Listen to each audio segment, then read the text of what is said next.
Good afternoon and welcome to the Lunchtime Stage with me, Kim Britz, leading the charge with insights, information, and ultimately effective results. Joining me in today's leadership and coaching segment, we're focusing on unpacking the real conversations around AI that leaders are avoiding, not because they lack data, but because they fear disruption.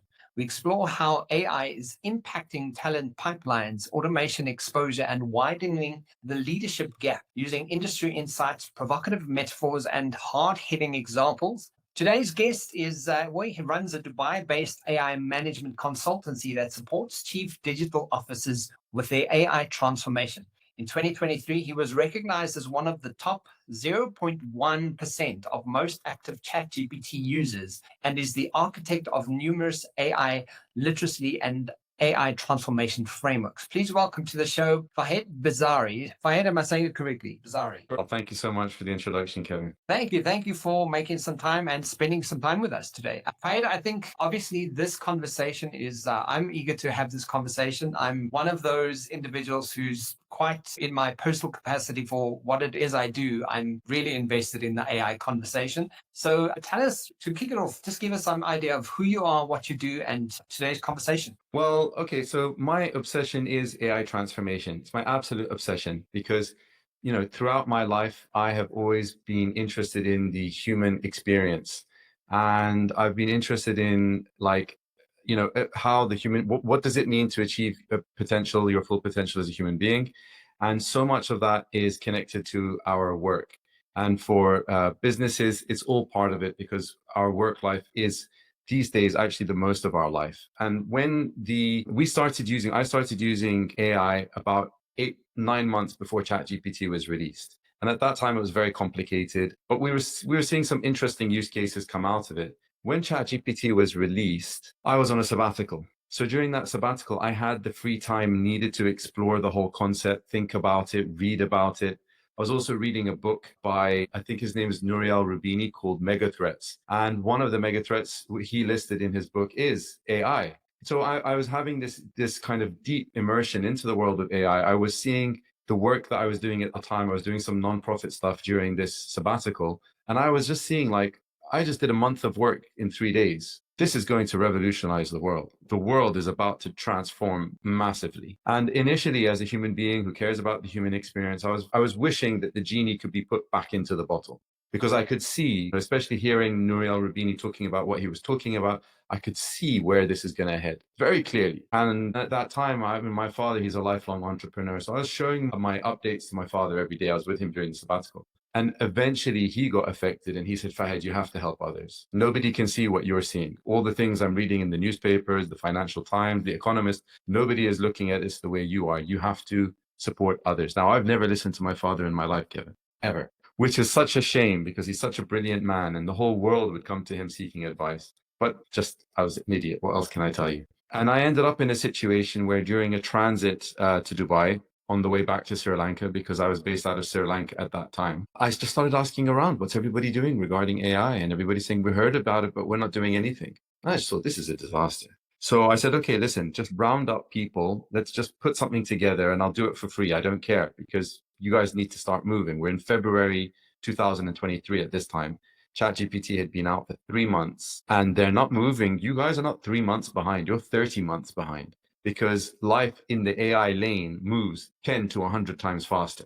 So you're not 3 months behind, you're 30 months behind. And then we ended up running 3 free seminars, 2 free webinars. And everybody said, Fahed, that's not enough. You have to teach us how to do it. Don't just tell us about it. Don't just show it to us. Don't just explain it to us, but teach it to us. So since February 2023, my sole concern has been AI transformation, both at the individual level in terms of people adapting to AI, as well as a corporate level in terms of companies embracing AI, what we call AI transformation. And since August 2024, corporate side of things has been my full-time obsession. And I run in a management consultancy that focuses on AI transformation called Bellamy Alden AI Consulting. Amazing, yeah. And, when you hear it like that, one of the things that stand out to me when we first spoke about this is you had an alarming stat that you sort of brought to my attention about, in your opinion, of how many people are actually not using AI properly or using it at all.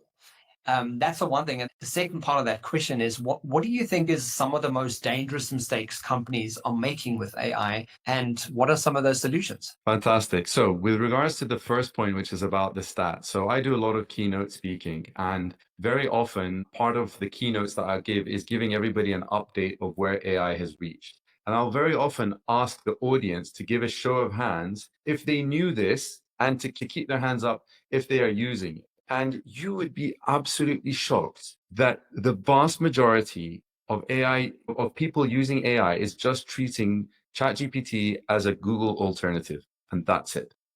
Yeah.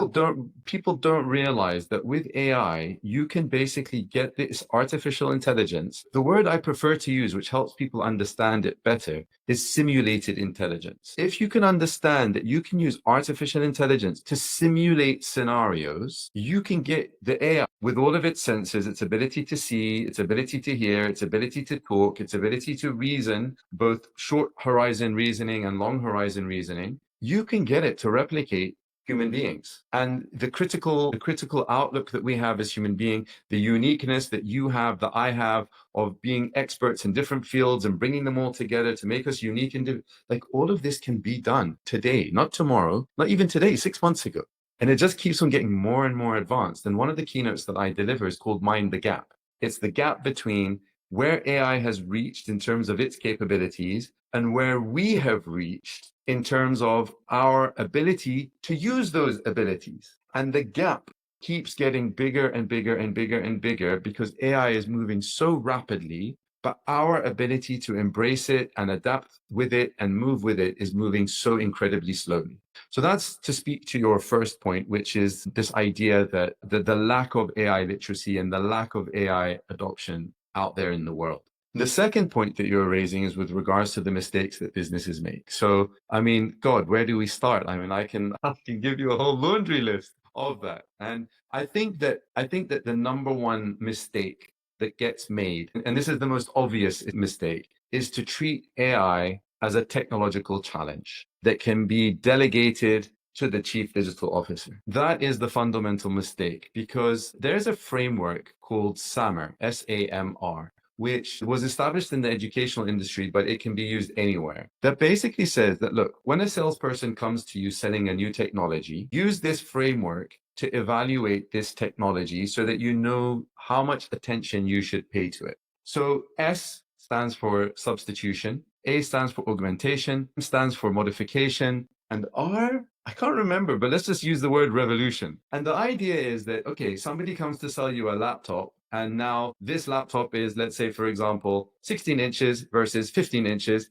Not really much difference. It's just a tiny difference. So don't sacrifice your budget for that tiny difference. It's not worth it. Yeah. Augmentation is when they come and they say, okay, look, you can now make it very secure with a fingerprint access. And, you know, if you're a company that cares about that type of high security, maybe it's interesting. Modification is where they come along and say, look, in the old days, Microsoft Word, you have to send and share files or whatever. Now you can all collaborate at the same time. Now we're changing word processing into something completely different. Like now you can collaborate in real time. And then the R means, no, this is an absolute game changer. You should consider dropping whatever you have your attention on right now to give this your full attention. So when Apple released the touchscreen, when they released their first iPhone, BlackBerry should have looked at it through that framework and said, this is an R. All of our other projects need to be paused until we figure what we're going to do about this out. But instead, what they did was they said, okay, everybody loves text, you know, the finger feel of a keyboard. This thing is not revolutionary, and the rest is history. The big mistake that happens here, going back to the point of relegating it to the chief digital officer, is that every department needs to take AI transformation seriously. The CFO needs to take it seriously. The CMO needs to take it seriously. The CEO needs to take it. Like everybody, it's going to change everything about everything that they and their departments are going to do. And it's going to change how they approach it, how they approach their work. It's going to change the way they get the results out of their work. It's going to change the way that they structure their departments, the way they look at their departments. So it's really not purely technological. It's a reinvention of how we work and how we live and how we get things done. And if you go to our website, if you go to a lot of AI consulting websites or any websites that are doing anything related to AI, you'll find all the typical imagery. You'll find imagery of, I don't know, tech and waveforms and, things represent. We have Renaissance art on our website. And if you ever attend any of my keynotes, you'll see that all the images are all Renaissance art. Because what the Renaissance did, the Renaissance changed everything. It changed the way we look at the world. It changed the way that we think. It changed paradigms and so on. And that's the number one mistake, is leaders thinking that it's just a technology issue that can be delegated to the chief officer. Yeah, and as you're speaking, and I make a note under the word gap, minding the gap. And if we had to sort of break it down into something just plain and simple, is people literally don't know what that gap is. The literacy of AI, they don't know what AI's capabilities are. And I use ChatGPT daily. And, I'm one of those people who ask really silly questions or really important questions. And I try and, figure out like what is happening there. And I'm not understanding is that people are not seeing the importance of what that, and you use the word reinvent earlier, and you mentioned it in the Renaissance art, that reinventing how we do stuff. Do you think they're on the leading edge of, how we forever will do work, how businesses will run, how we will experience work? We are. The whole game is changing. At the start of our discussion, I said to you, I wish that I could have put the genie back in the bottle. And the reason for that is because I have 5 children and I've been raising them in a certain way, getting them ready for the world. And suddenly I now realize that everything I've ever known and everything that I've been preparing them for is about to be turned upside down, and things are going to change dramatically. The speed at which things can happen, like, ChatGPT recently released their updated image generation model. I don't know if you've seen it, but this changes how companies will start bringing imagery to the world. The need to hire models and the need to hire photo shoots suddenly changes. With that changes, all the industry that surrounds that now changes, right? So on the one hand, yes, the existing way of doing things is going to become less and less relevant the more and more companies become savvy around this topic. And a new ecosystem will be created of, well, how do you do this through AI generated art? Like, what's the process? And I was in Moldova a couple of days ago delivering a keynote speech there. And I was listening to a discussion panel taking place with some AI providers. And I had this idea of, it would be a really good business idea, because at the end of the day, I'm an entrepreneur at heart. So I have to fight all of these business ideas that come to my mind.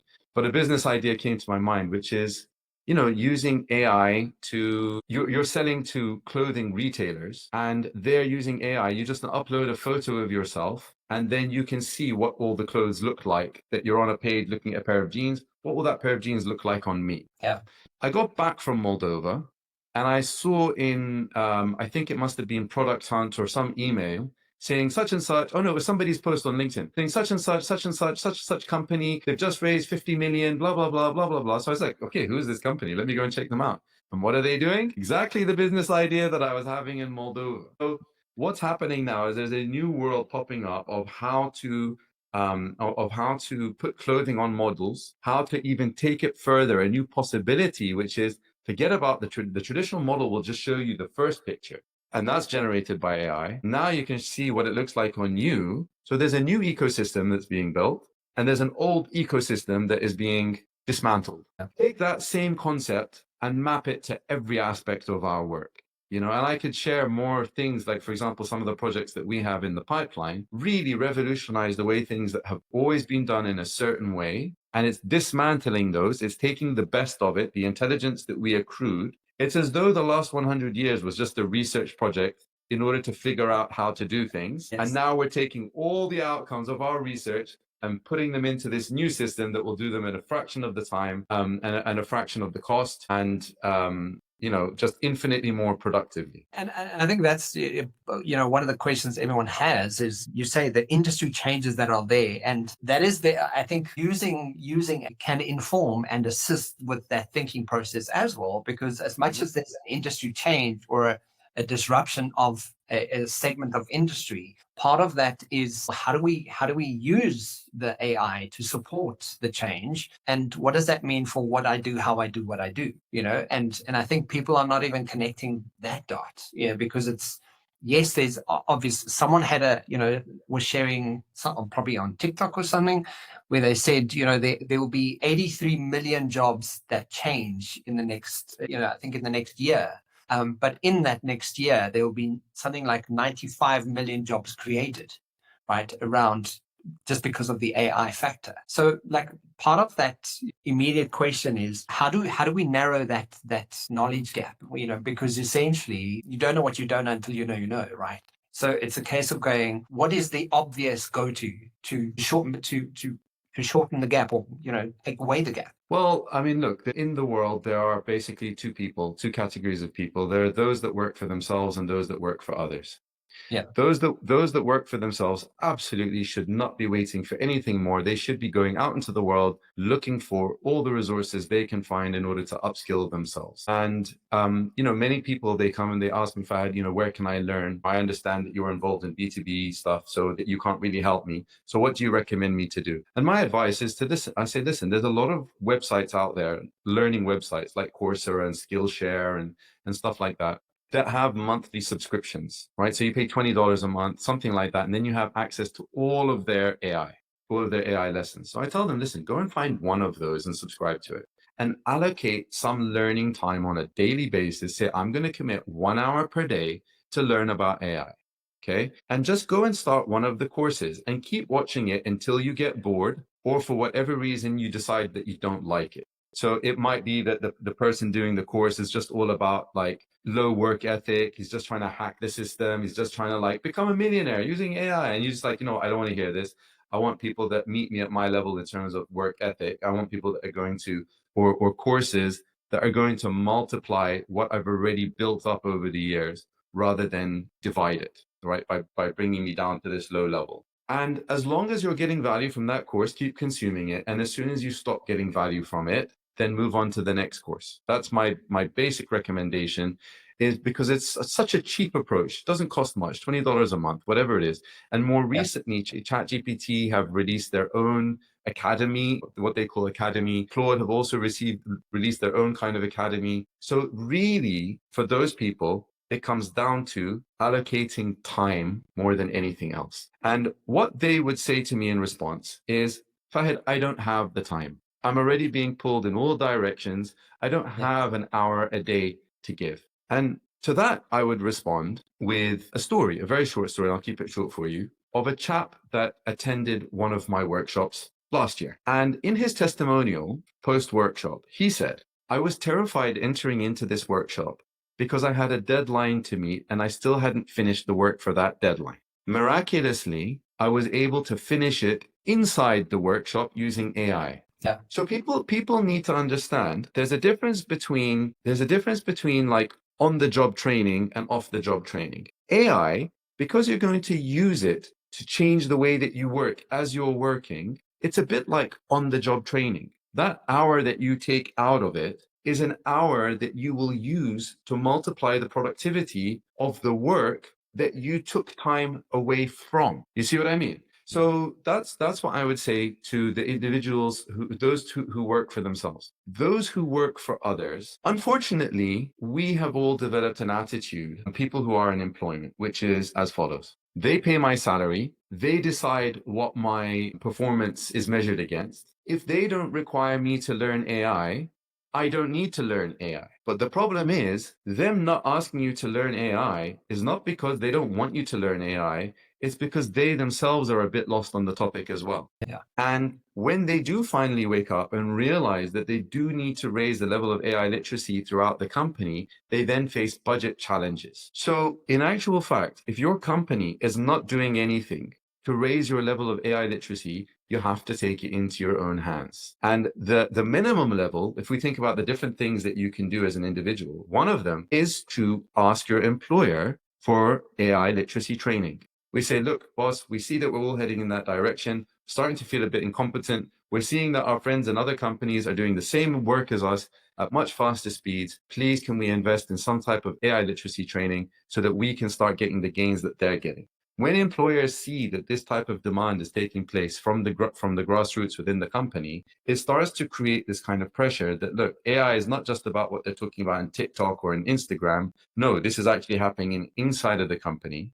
And when they hear that others are doing it, they start to think, oh my God, we really do need to prioritize this. I also advise people to go and do a Google search for their industry plus AI. So let's say, for example, you're in project management, you do a search for project management and AI, and set up a notification, an alert that whenever any new news comes up on the topic of AI and project management, that you get notified. That way you are being updated on a regular basis. To some extent, it's not a perfect system, but it's free, it's cheap, it's quick, it's easy to be notified of how project management is being affected by AI on a day-to-day basis. And ultimately, if you're staying in a company and they don't care about your AI literacy, you really should be considering looking elsewhere, because the longer they leave it, the more they put themselves at risk of a software provider coming along one day. Let's just imagine you're a marketer working in a company and you want to know how to use AI for marketing. And one day, a company that has been working with AI for the last 2 years comes along and tells the heads of the company, you have a software that will replace your AI marketing department. And we know you're thinking that we may not, but we ask you to just give it a look, because this could save you X hundred thousands of dollars per month or per year, whatever it is. At that point, they have a legal responsibility to have a look at what the claims of this software provider are. And if they are correct, that this AI can outperform a team of humans, they will have no choice but to scale down that department at minimum. So as an employee, feeling that you're safe inside of your company because they have not required you to learn AI is a mistake. If they are not pushing it, or if they are not pushing for it, you have to push it for yourself. And the last category, Kevin, is for the companies as a whole. Companies as a whole need to be getting serious about raising the level of AI literacy within their companies. It's just from the top level to the leaders, all the way down to, it depends on the role, what type of AI literacy is needed,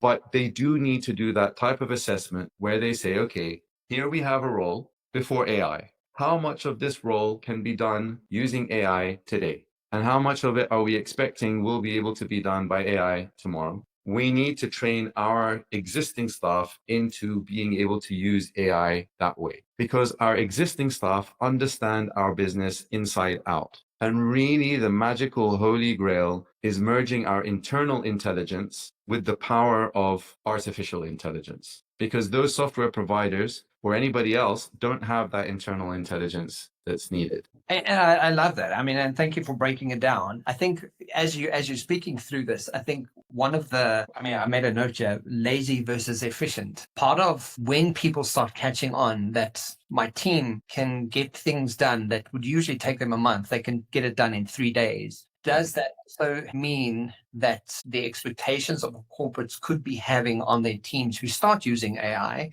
that they have bigger, far more intense expectation of them? So it sort of outweighs the scale. So you have so much more work to do based on the fact that you now have AI available to you. Correct. And that is going to happen. It's one of the things that I've predicted will happen. And I can tell you, as somebody that uses AI beyond intensively and has been using it that way since December 2022, so now 2.5 years, I can tell you that the human ability to keep up with AI, it's very difficult. I mean, maybe from an evolutionary point of view, maybe we will improve on this, but I can tell you it's very easy to burn out much quicker, because the kind of downtime, you no longer have it. Now you can have that entire report put in front of you almost instantly. I tried using a new AI yesterday to do some research for me, and it did a truly phenomenal job within about 10 minutes. So that means the pace of activity now becomes so rapid, because previously I would have assigned this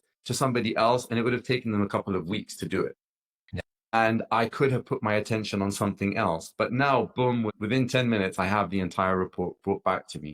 So the pace of activity and movement, the velocity is incredibly rapid. What I look forward to, in fact, going back 2 years ago here in the UAE, an announcement was made that one of the kind of states within this country announced that schools were going to move to a 3-day weekend. And I was completely against it. I'm like, what the hell are you guys doing? Are kids at home for 3 days? Are you insane? Yeah. So at that time, I was fundamentally against the 4-day work. Fundamentally, I was against it. As a business owner, like, you guys are crazy. This is not happening. You guys are joking. Yeah. I now do believe that the world will have to get to a point somehow, somewhere, where we shift the working hours per day and the working days per week. Because if we don't, and business leaders start to realize that you can get so much more work done now than you could before, and they expect, well, listen, we're paying you 8 hours for 5 days a week, and now you can do 10 times the amount of productivity before. We are now expecting the equivalent of 400 hours of work in the 40 hours. They will find their staff burning out. They will find mistakes. They will find carelessness. They will find a whole lot of things. And I predict, and I hope, and I expect that they will need to readjust this. And many people I've had this conversation with bring up a whole lot of different things, which is like, okay, Western governments, as an example, in England, businesses are only allowed to work for like 5 hours on a Sunday. And not all businesses. It's only like retail businesses are allowed to work 5 hours on a Sunday. Other businesses are just not allowed to work. And businesses are not allowed to work for more than 5 hours. So they may make it a rule over there that, okay, the new work week is this, but then you have a problem, which is in a country like, in the place like Dubai, where some businesses are operating 24/7. Now places like the UK will start to become less competitive. So it's really a quagmire of it's a weird situation to be. We're entering into the unknown, and we can only hope that companies do the right thing. So I remember a few years ago, Volkswagen basically switching off their mail servers on the weekends so that staff could actually get some rest and recovery time. So it might be that type of thing where companies have to give staff more like offline time, more offsites, more team building things, etc. Because now they can actually get things done much quicker, and they need to build up their critical thinking skills. And with that said, and it's the question that I have lingering, is someone made the prediction that I don't know where, also online, just looking through, the importance of what some of the impact AI can have on humans and the workforce, is forcing people to essentially get to a point where, because of a trust factor, perhaps because of building relationships to a certain degree, that we'll get to a point where we literally want to see the individual in front of us. We actually want to get to a point where we actually engaged from human to human, and not have all of this AI generated information and sort of sales and marketing, and we actually want human connection. Do you think there'll be an inevitable push towards humans really like physically seeing each other rather than having an AI do it? I think that there's a couple of points surrounding your question, right? So the first one is, well, what if the quality of the AI version starts to meet the quality of the human version and better? So to give you examples, a couple of weeks ago, I had a couple of chat conversations with telecom operators in the UK. I had such frustrating experiences with both of them. I wished that I was talking to an AI. I genuinely did. I wished that I was talking to an AI, because I now know that the quality of AI is reaching that stage could easily have beaten those two people. These are two separate telcos, by the way. Both of them gave me a nightmare experience. And I spoke to one of them yesterday, and they started to give me the nightmare experience. And I called him out and I said, look, please don't treat me as one of your KPIs. The goal, don't try and do this. If you can't meet your KPI, that's your problem, not mine. Now, please help me solve my problem. And it turned into a great conversation, because he was measured by a KPI, which forced him to deliver a poor experience. Whereas the AI is not being delivered by a KPI that allows him to be punished. It's about helping me solve my problem. Yeah. So that's the first thing. If the AI starts to get to a point where it can start outdoing the human being, well, then a lot of that argument starts to go away, because you can have instant access to that AI and he's outdoing the human being, all right? Now, there's the Turing test, which is, how do we measure that AI has been achieved? which is that if you allow a human being to speak to a machine and to speak to a human being behind a curtain, you wouldn't be able to tell which one is human and which one is not. So if we went back 20 years, the human being is up here and the AI is here. Up until 2 weeks ago, we were getting closer to this level, and it started to become more and more difficult. And funnily enough, what happened is actually a lot of people are starting to talk like AI because they're immersed in the world of AI. So that the human being started to drop down a bit, right? But a piece of research that was done showing that, I think it might be ChatGPT 4.7, I'm not 4.5, I'm not sure which one it is, that people started to say that the AI is the human. So that means the AI is now being better at human than the human. Yeah. So that stage where we're getting to, where the people start to prefer the humans over the AI, is actually, according to this research paper, has arrived. It's not some distant future. It has arrived. And if you see the quality of the AI video production, etc., all we need, Kevin, all we need is another pandemic to happen that forces us all to stay at home, that forces us all to get online for all of our meetings, like they did, like what happened in 2020, where we all started to use things like Google Meets and Zoom, etc. Except now we have the technology to have an immersive experience that makes it look and feel like we're talking to one another, and now to have the AI that is able to replicate that perfectly. Now, that will be, in my opinion, for the majority, because it becomes much cheaper, much faster to operate in that type of virtual world than it does with the real world. It's a bit like, you no longer need to pay for a skyscraper because now everybody's working remote. Yeah. Where I do think that will, where people will still insist on being able to speak with a human, work with the human directly, is in the kind of like premium space, right? In the premium space where people are willing to pay. I don't want to go online. I'm sick of this whole digital realm, and I'm willing to pay to avoid it. Yeah. That will continue. And to give you two case studies, one project that we're working on at the moment relates to salespeople in a company that come back from their sales visits, and they give a sales visit report, and their sales coach gives them feedback on what they did, what they said, what other opportunities they could have for sales within that opportunity. They've been doing that for the past 5 years through an ERP. So all the conversations have been recorded inside of this ERP. So now what we're looking at doing is replacing the sales coach with an AI that can give them immediate feedback on their sales visit.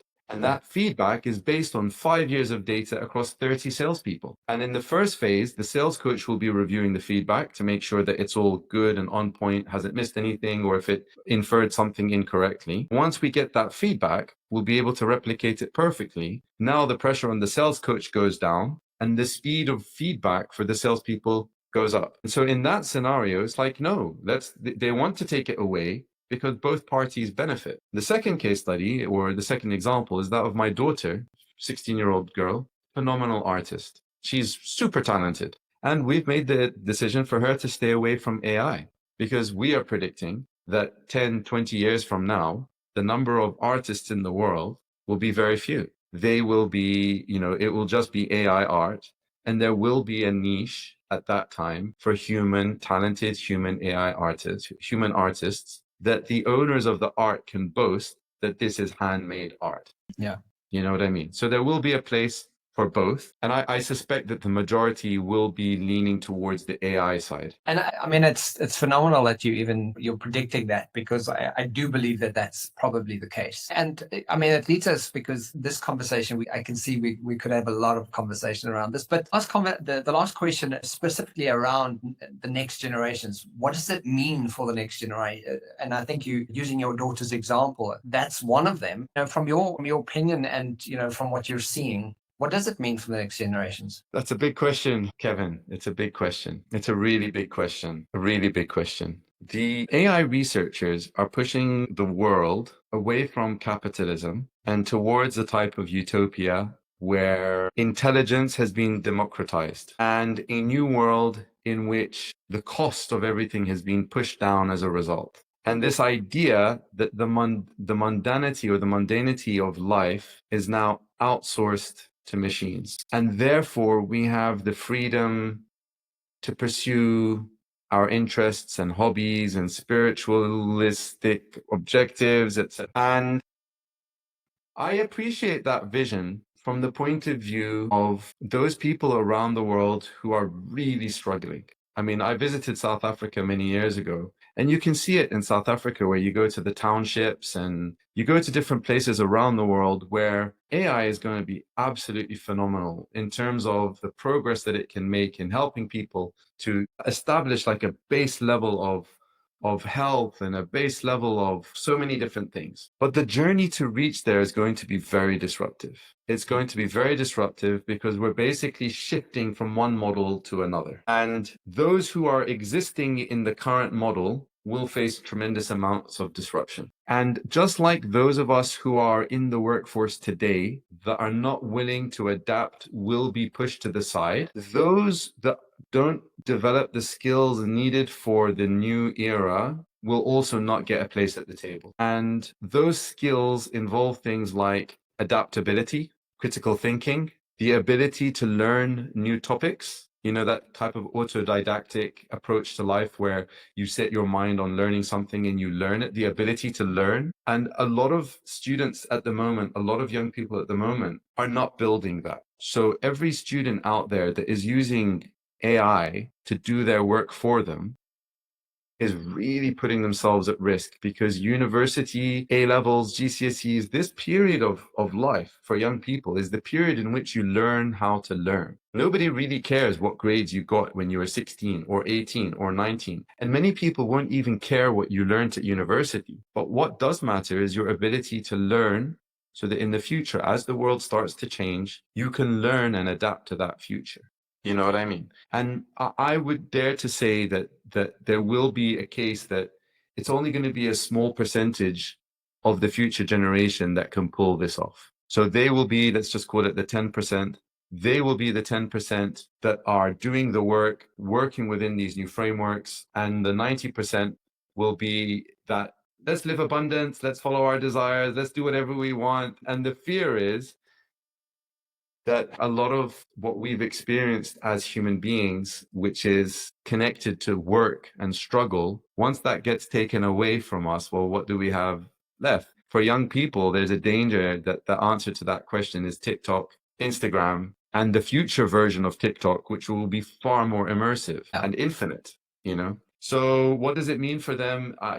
What does it mean for us? What does it mean for everybody? Those who adapt to the new way will flourish, and those who don't won't. It's fascinating talking to you, and I hear this vision of the utopia that you mentioned, and what I'm all the researching and stuff that I'm doing, in my private capacity is exactly the same conversation. Like it's really edging us towards a position where interestingly enough, it's really forcing us to kind of look at ourselves as humans. And I made a note here, learn how to learn. I think that's probably such an important factor for the future of the next generations, to understand that because, AI is going to do so much for us, and there's going to be this intelligence that takes over so much. Who are you? And then who do you become when that's all happening?